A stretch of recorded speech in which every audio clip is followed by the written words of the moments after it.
Match তো যেটা আশা ছিল আমরা ওই আশা অনুরূপ কোনো ম্যাচ পাই নাই। অনেক দূর থেকে আসছি ম্যাচ দেখার জন্য, আবুধাবি থেকে দুবে আসি ম্যাচ দেখছি।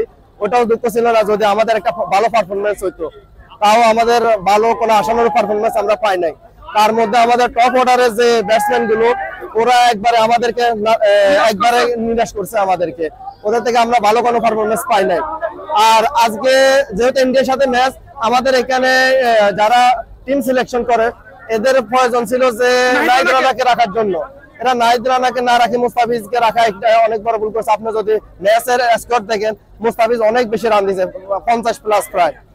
আসলে টিম সিলেকশন এখানে যে বাজারে আমরা আসছি সবারই এটা আশা ছিল যে আজকে মাহমুদুল্লাহ খেলবে, এবং সবচাইতে আকর্ষণ ছিল সবার এর উপরে আপনার নাহিদ রানার উপরে, যে ও বোলিং করবে আর ও বোলিং এর মাধ্যমে বাংলাদেশটা একটা টার্নিং পয়েন্ট পাইবে বা একটা জিতার একটা সুযোগ পাইবে।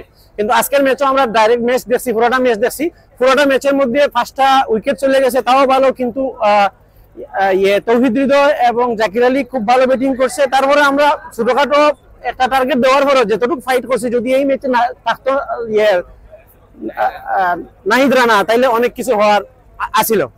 এটা অনেক বড় একটা ভুল করছে আমরা, ম্যাচে বই অনেকটাই মিস করছি নাহিদ রানারে। যদি থাকতো নাহিদ রানা তাহলে অনেক একটা ম্যাচটা আমাদের হাতে থাকতো।